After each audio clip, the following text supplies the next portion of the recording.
Welcome. I'm Professor Indra Besagar. Let's go through the workshop questions relating to accounting for income taxes, the part 1. In the question relating to chapter 18, question 2, we have got a number of scenarios and we need to determine the temporary differences and what it leads to from those temporary differences. The first one relates to tangible assets, depreciable tangible asset. In this tangible asset, the carrying value is computed using the cost and the accounting accumulated depreciation. It is 250,000 less 150,000, which equals to 100,000.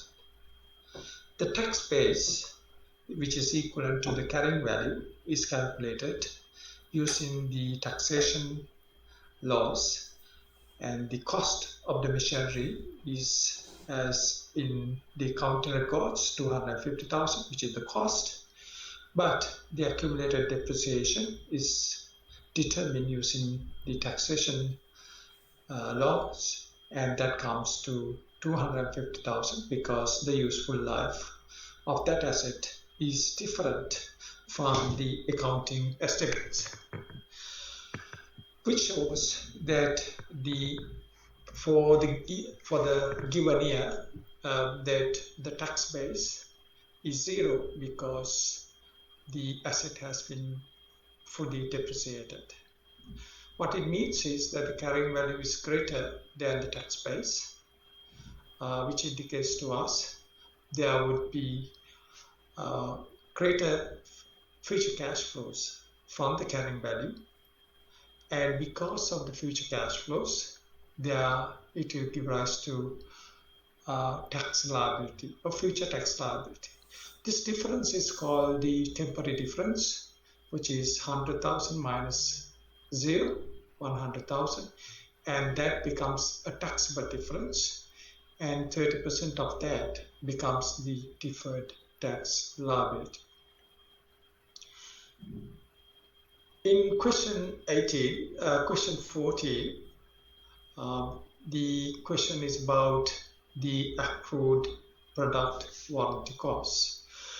So when we talk about accrued product warranty costs, it is about the liability relating to warranties. The carrying value that is shown on the accounting records is 300, but when it comes to warranties, which is a provision, it's a provision. Warranty is a provision, and the provision is 0 because on the taxation rules, provisions are not recognized. Therefore, the tax base is 0 and the carrying value is 300, and the difference between the carrying value and the tax base is 300. So that's the temporary difference, and that temporary difference is due to a liability. What it means is that in the future, just like in the machinery where we saw that that carrying value is greater than the tax base, and that gives to greater future cash flows, whereas liabilities are about future spending, and carrying value is greater than the tax base. What it means is there will be future cash outflows in the future. So when there is future cash outflows in the future, that will decrease the tax payments, and therefore this temporary difference becomes a deductible difference, and 30% of that becomes a deferred tax asset.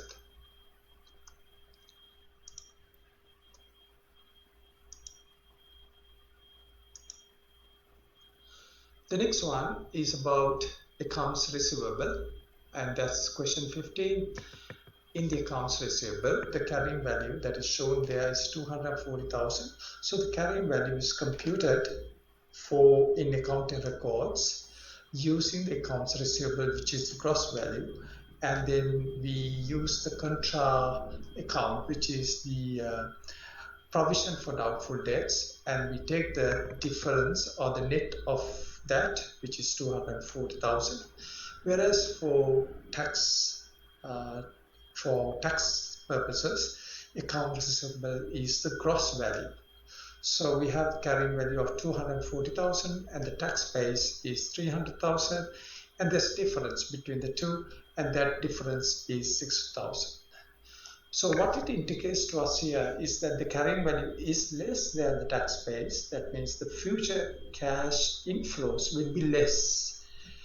So if the future cash inflows will be less from the carrying value of the asset, then that temporary difference, which is 60,000, will give rise to a deductible difference, a saving in tax. And 30% of that will become a deferred tax asset. Question 16 is about interest receivable.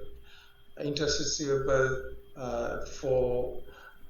in the carrying value of the interest receivable is 400,000, and for the tax base, interest receivable is not counted, and the tax base is 0, and because the tax base is 0 and the carrying value is 400,000, the temporary difference is 400,000. So because the carrying value is greater than the tax base, there will be more future cash inflows, and therefore there will be greater future tax payments. What it means is that the difference is taxable difference, and 30% of that temporary difference becomes a deferred tax liability. Question 17 is about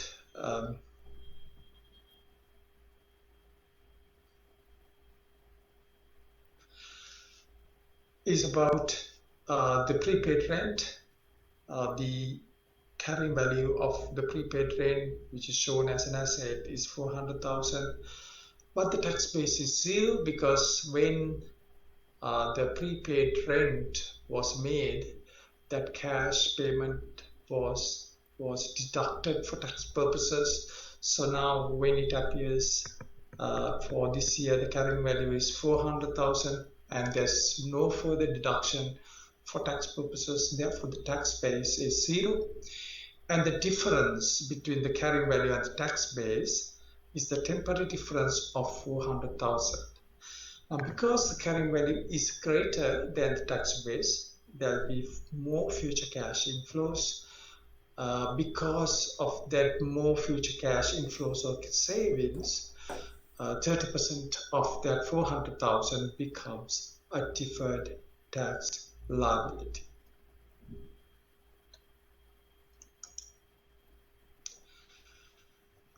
Question 18 there are two aspects there. One is the provision for long service leave, and the other is the accrued wages.